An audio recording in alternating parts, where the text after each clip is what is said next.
I was at my absolute heaviest. I actually just failed the keto diet and it left me so sick.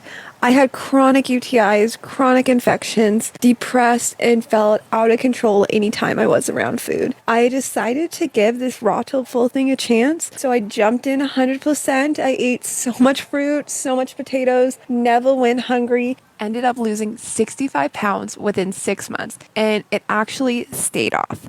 I no longer think about food 24/7. I haven't had an infection since I began eating like this, and I have so much energy, and real energy, not coffee, not energy drinks.